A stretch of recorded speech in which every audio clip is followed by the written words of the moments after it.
Abra sua Bíblia na segunda carta do apóstolo Paulo ao jovem, seu filho na fé, Timóteo.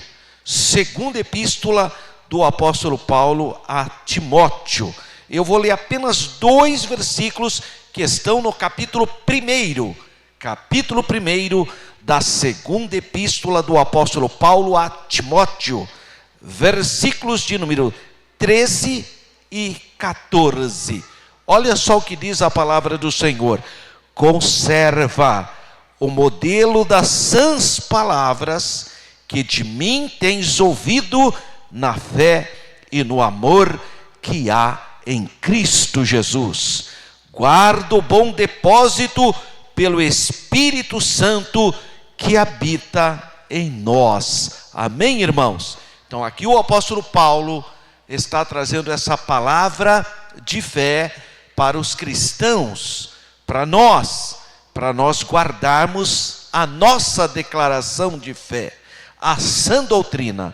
E há 15 dias atrás, eu estive aqui ministrando para os irmãos sobre a nossa declaração de fé, sobre os pontos principais da nossa declaração de fé. Graças a Deus. E nós iniciamos então declarando que nós cremos na Bíblia Sagrada como única regra de fé. Então, para nós, a Bíblia Sagrada é a palavra de Deus. Às vezes você vê aquele irmão na simplicidade, irmão Jackson, vai pregar e fala assim: irmão, a Bíblia fechada é um livro comum. Não, senhor. De onde você tirou isso, irmãozinho? Irmão, a Bíblia lá na prateleira é um livro comum. Não, senhor.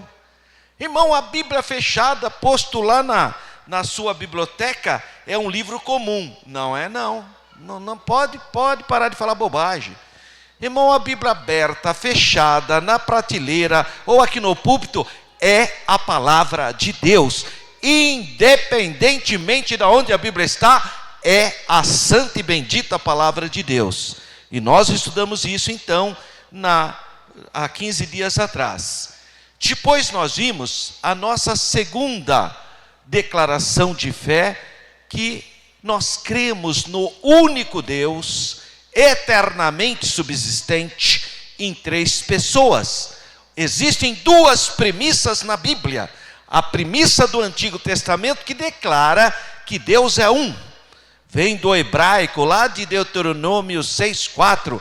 Isma Israel Adonai Eloheinu Adonai Echad. Escute, Israel, o Senhor Deus é o único Senhor, é o único Deus. Então em todo o Antigo Testamento está lá aquela premissa relevante: só existe um Deus verdadeiro. Mas no Novo Testamento nós encontramos então a pessoa do Pai, a do Filho e do Espírito Santo. Como conciliar a crença no único Deus do Antigo Testamento com a crença do Novo Testamento das 3 pessoas, o Pai, o Filho e o Espírito Santo? A doutrina da Trindade, que é um termo teológico para designar o único Deus eternamente subsistente em 3 pessoas, Pai, Filho e Espírito Santo.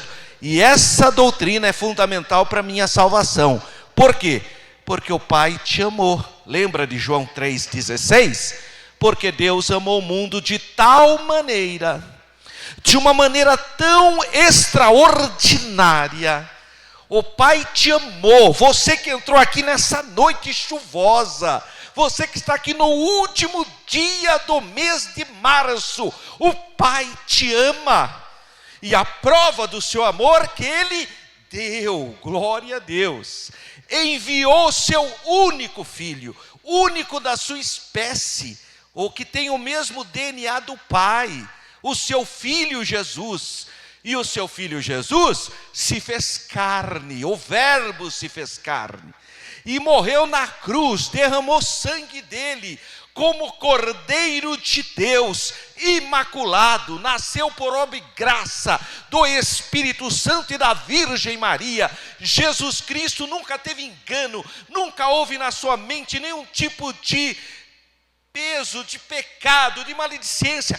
É o puro Cordeiro de Deus, e ele deu a vida na cruz do Calvário, derramou seu sangue para nossa salvação.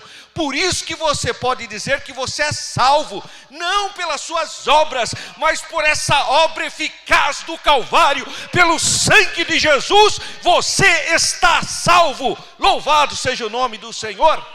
Paulo, em Efésios 2, versículo 8, ele declara: pela graça. O que é graça? É o sacrifício de Jesus, é o sangue de Jesus derramado na cruz. Isso é graça, isso é favor imerecido.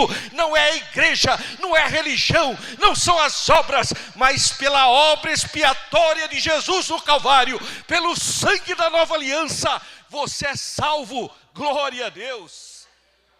Pela graça sois salvo. Mas quem efetuou a obra da redenção? O Filho. Não foi o Pai. O Pai amou e fez o plano e enviou o Filho. Mas quem executou a obra da salvação é o Filho. Mas quem te convence dessa verdade? É a pessoa do Espírito Santo, o Consolador. Ele nos convence do pecado, da justiça e do juízo. Então Pai, Filho e Espírito Santo fizeram o plano e executaram o plano e nos convence que esse é o plano da salvação. Então essa é a doutrina da Trindade, que nós vimos há 15 dias atrás. Nós vimos e nós cremos que o Senhor Jesus é o Filho de Deus, o unigênito do Pai. Aqui o pastor Renato, ao ler João 14, ele fala isso. Quando ele fala quem vê a mim vê o Pai, está falando da mesma essência, o mesmo Deus. Não que Jesus seja o Pai, não. Pai é Pai, Filho é Filho, Espírito Santo é Espírito Santo. Mas as três pessoas estão em unidade divina. Por isso quem vê o Pai vê o Filho, porque é um só Deus. Então, nós cremos que Jesus é o unigênito do Pai. E só pode confessar que Jesus Cristo é o Filho de Deus quando o Espírito Santo te revela. Está lá escrito em Mateus 16, quando perguntaram: que dizem os homens ser o Filho do Homem? O Senhor Jesus perguntou para Pedro depois: e vocês, que dizem que eu sou? Pedro declarou: tu és o Cristo, o Filho do Deus vivo. Aí Jesus respondeu: você é abençoado, Pedro, porque não foi a carne nem o sangue que te revelou, mas o meu Pai que estás no céu. Só se o Pai revelar é que você pode crer no unigênito Filho de Deus. Bendito seja o nome do Senhor. O item 4 foi sobre a pessoa do Espírito Santo. O pastor Renato leu aqui também, quando o Senhor Jesus disse: eu volto para o meu Pai, mas eu envio um outro. A palavrinha grega allos, outro Consolador. Eu não sou Consolador, Jesus era o Consolador. Agora ele está enviando um outro Consolador, uma outra pessoa da mesma natureza, que é a pessoa do Espírito Santo. É o Espírito Santo que trouxe você aqui essa noite, minha irmã, meu irmão. Se não fosse o Espírito Santo, jamais nós reconheceríamos a nossa pecaminosidade humana. Se não fosse o Espírito Santo, jamais você estaria aqui nessa igreja glorificando a Deus. Mas graças a Deus que Ele enviou outro Consolador, o Espírito Santo da verdade, que nos convence do pecado, da justiça e do juízo. Louvado seja o nome do Senhor. Nós estudamos há 15 dias atrás sobre a soterologia, sobre a harmatologia, a doutrina do pecado, que todos pecaram. Nós pecamos, irmãos. Quem fala que não tem pecado é mentiroso. É isso que diz o apóstolo João. Todos nós pecamos. Agora, nós não temos prazer no pecado, nós não somos escravos do pecado, porque o Senhor Jesus nos libertou da nossa vã maneira de viver, que por tradição nós recebemos dos nossos pais. Quando você aceitou a Jesus Cristo, quando você confessou a Jesus Cristo, quando você exerceu fé no sacrifício de Jesus, o sangue de Jesus purificou o seu espírito, o sangue de Jesus purificou a sua alma, o sangue de Jesus purificou a sua carne, e agora você não tem mais prazer no pecado. Louvado seja o nome do Senhor. Agora você é servo do Senhor Jesus. Graças a Deus. Então, nós não somos perfeitos, nós estamos num processo de aperfeiçoamento pelo poder do Espírito Santo. Nós cremos na necessidade do novo nascimento. Jesus falou que quem não nascer de novo não vai ver o reino de Deus. Pode ser religioso, pode participar de uma religião, pode fazer todos os ritos que você quiser, não vê o reino de Deus. Nascer de novo é obra do Espírito Santo.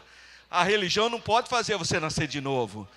Não pode. A religião faz uma lavagem cerebral na sua cabeça para você ficar quadradinho dentro dos ditames dos homens. Agora, quem transforma o seu coração, quem visita a sua alma, é o Espírito Santo da promessa, o Consolador. Só o Espírito Santo pode mudar o meu caráter. Louvado seja o nome do Senhor. Você vê um monte de gente que tem casca de religiosidade. O Senhor Jesus chamou eles de hipócritas. Diz que eles eram como sepulcros calhados, ou seja, sepulcros bonitos por fora, mas por dentro existem corpos em decomposição.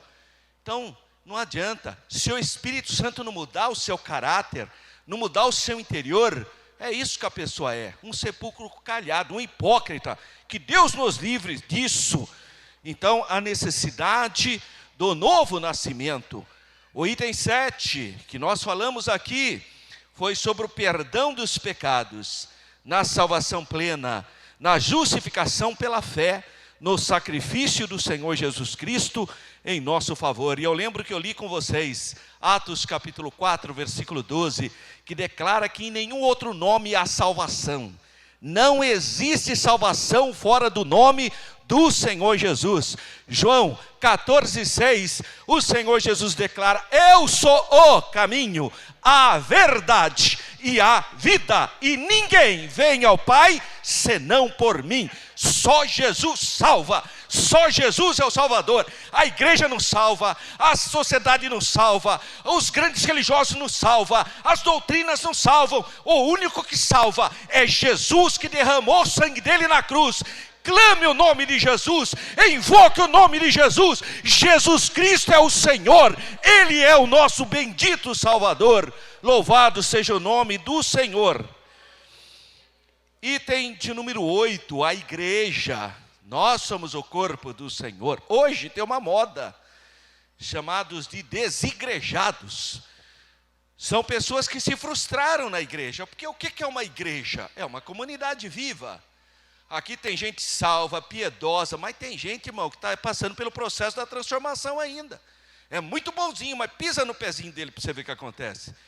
É um hospital.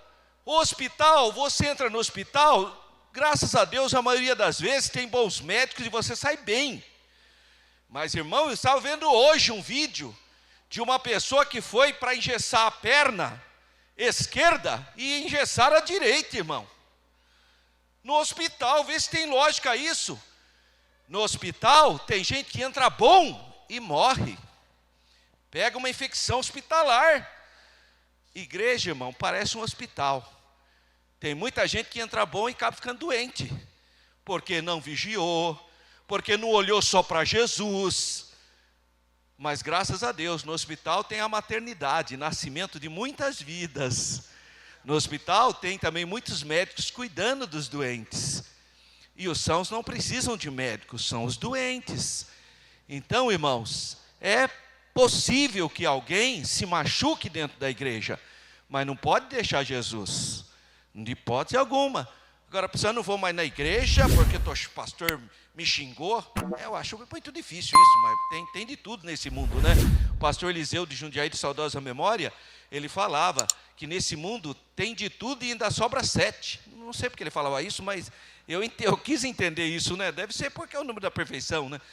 De qualquer maneira, tem pessoas que se magoam dentro da igreja, irmãos. Às vezes a gente, na simplicidade, você nem percebe, se ofende.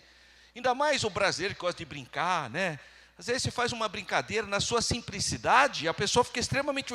Isso ocorreu comigo, irmão. Lá na igreja sede, eu cheguei para uma irmã e falei assim: ô irmã fulana, como é que a senhora está? A senhora está firme com Jesus e com o seu esposo? Falei o nome dele. Ela olhou e falou: por que, irmão? O que o irmão está sabendo? Eu falei: irmã, pelo amor de Deus, eu só estou brincando, a senhora está firme com Jesus e com o seu esposo. Mano. Ela não aceitou a brincadeira. Ela entendeu, ela achou que eu soubesse de alguma coisa. Eu não sabia de nada, irmão. Foi uma brincadeira apenas. Então, as pessoas se machucam. Então, não é fácil, mas não olhe para essas coisas. Essas coisas são humanas, passageiras, efêmeras. O importante é você olhar para a cruz, que você olhe para Jesus. Ele é o autor e consumador da nossa fé. Agora, irmão, você não pode ficar sem uma igreja. Você tem que congregar com o povo de Deus. Às vezes, na nossa simplicidade, assim como eu posso ofender, mas normalmente eu também abençoo. Um abraço, uma palavra de conforto, uma oração de fé. Então é entre a igreja. Olha o que diz o Salmo 133. Oh, quão bom e quão suave é que os irmãos estejam em união. Então os irmãos têm que estar juntos, porque nós alimentamos da mesma seiva, que é o sangue de Jesus. Então não pode ficar fora. Mas eu vou fazer do meu jeito. Não é assim, irmão. Temos a Bíblia para seguir. Então essas pessoas, elas perdem a humildade. Não tem mais humildade.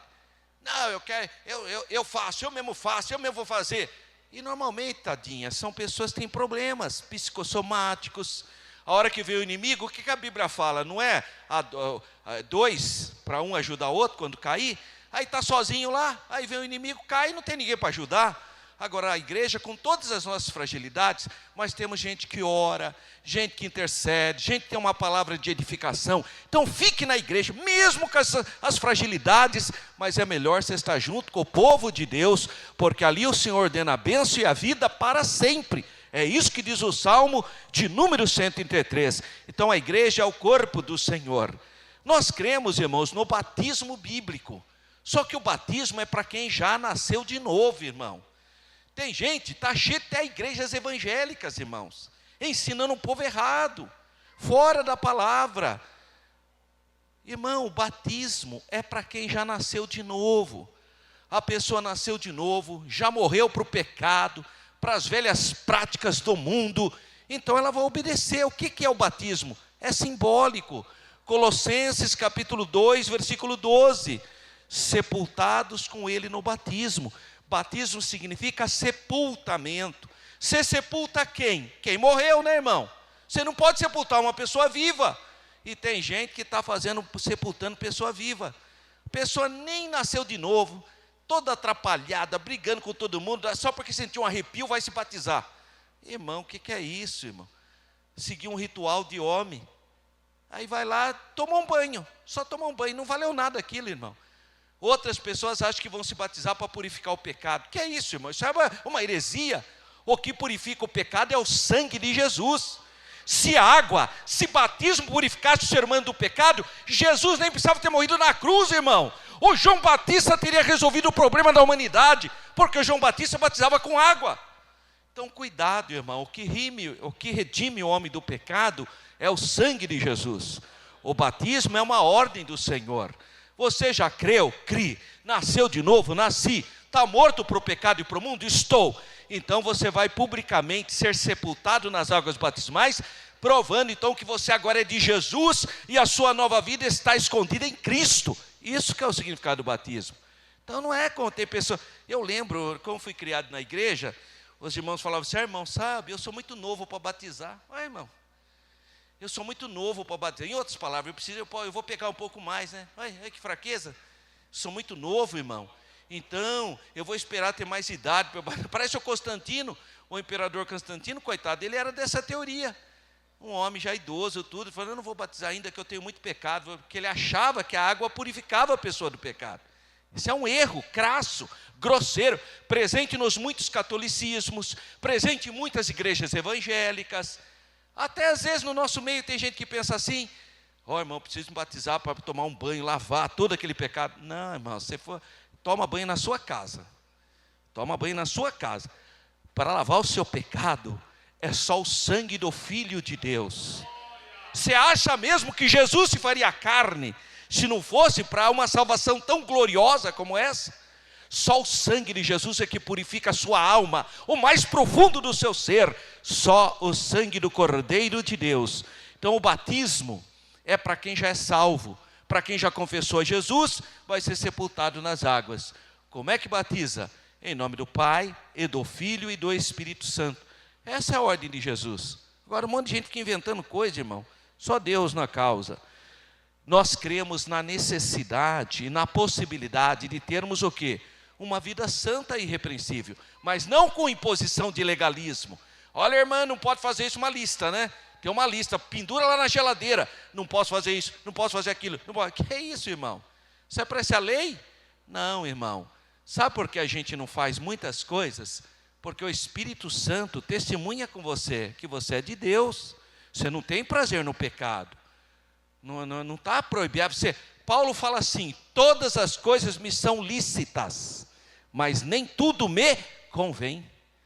Todas as coisas me são lícitas, mas eu não me deixarei ser dominado por nenhuma delas. Isso é domínio próprio.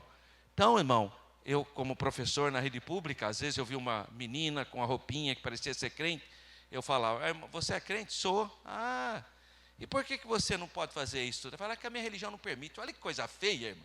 Escrava de uma religião, né? Nossa, a sua religião não permite. Quer dizer, raramente acontecia de eu perguntar, a pessoa falar assim: eu não faço isso porque eu tenho Jesus no meu coração. Eu sou uma serva de Deus. Aí eu glorificava a Deus. Falei: essa nasceu de novo mesmo. Agora vem com essa história: eu não faço isso porque a minha religião... Eu estava no exército, irmão. E eu não, naquela época, tinha 18 anos, eu não gostava de comer feijão. Eu não gostava de feijão. Hoje eu como. Naquela época eu não comia. 18 anos, não comia feijão. E eu estava no exército, e o moço que estava servindo lá, passei a bandeja, né, para ele. Quando ele foi pôr feijão, eu falei assim: não, eu não como feijão. Sabe o que ele falou para mim? Ele falou: você é daquela religião que não come feijão? Uma religião. Que religião é essa? Nunca ouvi falar um negócio desse. Quer dizer, você vê aqui, ficou até, quer dizer, uma coisa... E ele acreditou, porque ele sabia que eu era crente. Aí ele falou: você é daquela religião? Eu nem sabia. Eu falei: tem alguma religião que não come feijão? Nem estou sabendo dessa religião. Então, irmãos, não, você não faz essas coisas porque você é de Jesus, minha irmã. Porque o seu corpo é o templo do Espírito Santo. Oh, glória! Porque eu sou servo de Deus, eu sou luz do mundo e sal da terra, eu não vivo segundo o mundo, eu tenho prazer na palavra de Deus. Agora é um escravo de religião agora? Não posso tomar Coca-Cola. Ai, que fraqueza. Outro: não posso comer pizza com presunto, porque é carne de porco. É escravo da religião, irmão. Escravo. Mas graças a Deus que Jesus nos libertou pelo sangue da cruz. Nós somos livres. Nós não seguimos lei, não seguimos essas coisas de homem. Mas nós cremos nessa possibilidade de vida e santidade. Quando você aceita Jesus, você é declarado santo. Mas você vai vivendo a sua vida, dia após dia você vai, cada dia mais. A palavra de Deus vai santificando o seu coração. Aquele que mentia não mente mais. Aquele que falava palavras torpes não falam mais. Porque a sua boca é é o templo do Espírito Santo. Não pode sair da mesma fonte água amarga e água doce. Então, o Espírito Santo vai mudando o seu comportamento. Você vai ouvindo a palavra de Deus. Tudo isso vai santificando a sua vida. Então, nós cremos nisso. Nós cremos, irmãos, no batismo no Espírito Santo, porque isso é uma promessa de Deus. Eu já preguei aqui sobre o batismo no Espírito Santo, Atos capítulo 2. O Senhor Jesus, antes de subir ao céu, que está lá em Lucas, no final de Lucas, ele fala: olha, ficar em Jerusalém, até que lá do alto vocês vão ser revestidos do poder de Deus. Aí em Atos, que foi escrito pelo mesmo Lucas, inspirado pelo Espírito Santo, ele fala, como Jesus disse, que vocês receberiam a promessa do Pai, e foi isso que aconteceu em Atos capítulo 2. O que é o batismo no Espírito Santo? É o revestimento de poder, é o mergulho no poder de Deus. O que é revestimento? É para quem já está vestido.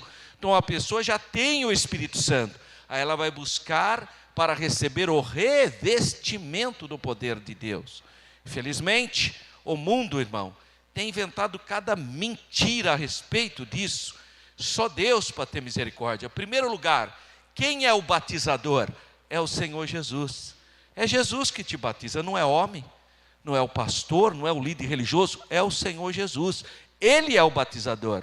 E você tem que desejar, você tem que buscar ter essa experiência, e a evidência que você foi cheio do Espírito Santo, ou revestido de poder, é o falar em novas línguas. Louvado seja o nome do Senhor. Nós cremos na atualidade dos dons espirituais.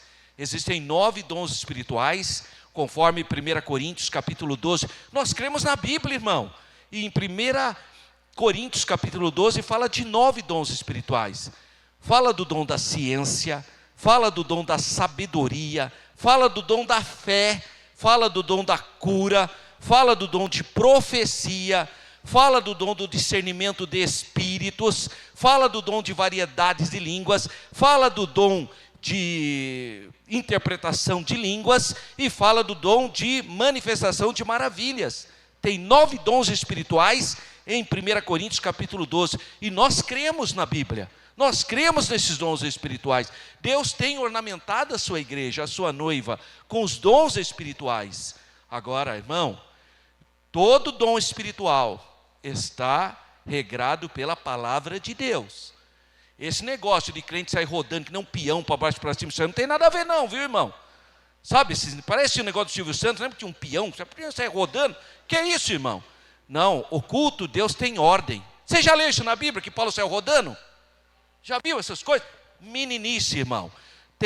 Nós cremos nos dons espirituais. Nós temos aqui vigília, toda terceira sexta-feira, nós temos vigília aqui. Nós temos toda terceira sexta-feira do mês. Nós temos aqui, toda terça-feira, culto de oração. Nós temos aqui consagração, todo sábado da Santa Ceia do Senhor, temos a consagração aqui. Mas nós temos maturidade para ser uma igreja bíblica, não uma igreja exótica, uma igreja que parece mais os cultos afros. Aonde que está escrito na Bíblia a sessão do descarrego, irmão? Já leu isso na Bíblia? Vamos participar da sessão do descarrego. Que é isso, irmão? Paulo, vamos fazer um culto da sessão do descarrego. Irmão, invencionice. Não tem na palavra de Deus. Nós somos uma igreja bíblica. Tem na Bíblia? Tem. Então pode contar conosco. Tem na Bíblia os dons espirituais? Tem. Então nós cremos. Tem na Bíblia o batismo com o Espírito Santo? Tem. Então nós cremos. Agora, que não tem na Bíblia, irmão, nós não queremos não. Deus nos livre. Nós somos uma igreja bíblica. E nós cremos, irmãos, na volta do Senhor Jesus. Nós cremos. Jesus falou isso. Jesus falou isso quando ele subiu ao céu. Da mesma maneira que ele estava indo, ele viria buscar a sua igreja. Então nós cremos no arrebatamento da igreja, conforme 1 Tessalonicenses capítulo 4, que a trombeta soará e os mortos ressuscitarão primeiro, depois nós que estivermos vivos. Nós cremos na volta do Senhor Jesus, em 2 fases. Primeira vez Jesus vai vir para arrebatar a igreja, só a sua igreja. E depois ele virá com a igreja para implantar o seu reino milenal.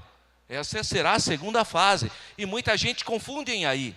Tem gente que está falando coisas que é do arrebatamento, misturando com coisas que é do milênio. Não pode misturar as coisas. Então nós cremos na volta do Senhor Jesus em 2 momentos muito claros. O primeiro, ele vem para arrebatar a igreja nos ares. A Bíblia fala que nós seremos arrebatados. Glória a Deus, os mortos ressuscitarão e nós estaremos com o Senhor. Depois, ele virá com a sua igreja para implantar o reino de 1000 anos, conforme Apocalipse capítulo 20, que fala do milênio, o reino literal de Jesus Cristo na terra. Que é o tribunal de Cristo? É para os crentes. O tribunal de Cristo é para os crentes.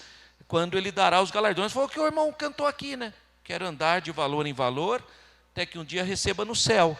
Então esse é o tribunal de Cristo. Mas nós cremos também no juízo final. O juízo final é o grande trono branco, quando o Senhor irá julgar todos os moradores da terra. Todos terão que vir diante de Deus e serão julgados pelos seus pecados, pelas suas atitudes. Então nós cremos no juízo final. E também cremos, irmãos, na família. Cremos no casamento, que o casamento foi instituído por Deus. Casamento não é sacramento. Ninguém é obrigado a casar. Não é isso. Mas se casar tem que ter responsabilidade diante de Deus. E é isso que nós vamos falar. Esse é o tema que eu vou deixar para quando? Para quinta-feira. Quinta-feira agora, tá? Dia 2, nós vamos iniciar o mês de abril como culto da família. Então eu quero convidar todas as famílias, o ciclo de oração, viu, irmã Mara? Convida as irmãs para trazer os seus maridos, porque vai ser um culto sobre família. E eu vou falar sobre esse 16º declaração de fé. Cremos também que o casamento foi instituído por Deus e ratificado por nosso Senhor Jesus Cristo, como união entre um homem e uma mulher, nascidos macho e fêmea, respectivamente, em conformidade com o definido pelo sexo de criação, geneticamente determinado. Porque hoje, irmão, tem gente que sentiu de ser mulher e sai falando que é mulher. E vai falar para ele que não é, para você ver o que acontece. Ele te processa. Tá? A pessoa acordou um dia e falou, eu acho que agora eu sou homem. Ai, irmão, acho que é da cabeça dele. O único problema dessas pessoas, que infelizmente o dia que elas forem sepultadas, e quando houver a exumação do corpo, você vai saber se é homem ou se é mulher. Pode falar o que você quiser, mas na hora que pegar o seu esqueleto, vai saber se trata de um homem ou de uma mulher. E aí não adianta você falar que é mulher, porque não tem jeito, é genética. Então essa ideia de achar que você é o que você pensa que você é uma teoria do mundo. O mundo jaz no maligno. Então fica para lá. Aqui dentro da igreja, não. Aqui nós seguimos a palavra de Deus, nós acreditamos na Bíblia e nós cremos que o nosso Criador criou o homem e mulher. Aqui na igreja é assim. No mundo tem um monte de coisa, mas o mundo é o mundo. Então eu nem quero discutir, é problema do mundo. Aqui, na obra do Senhor, nós seguimos a Bíblia Sagrada. Isso não significa que eu vou ser uma pessoa desrespeitadora, não é isso. Isso não te dá autoridade para ficar zombando dos outros, não te dá autoridade para ficar falando mal dos outros, não te dá autoridade para tratar mal os outros, nada disso. Isso não é papel de cristão. Nós somos cristãos. Agora eu tenho o direito de discordar das coisas do mundo. Discordar, não desrespeitar. Eu respeito qualquer pessoa, porque nós respeitamos. Todo mundo respeita, deve respeitar. Você deve respeitar as pessoas, independentemente das opções dela. Mas aqui na igreja nós seguimos a Bíblia, que é a santa e divina palavra de Deus. A Bíblia é sagrada. Então nós não vamos deixar de pregar a Bíblia porque tem alguém que não concorda com a gente. Não concorda, não precisa vir na igreja, fica lá no mundo, ou cria uma igreja para você, tá tudo bem, nós vamos respeitar. Agora, aqui na igreja nós vamos seguir a Bíblia, que é a palavra de Deus.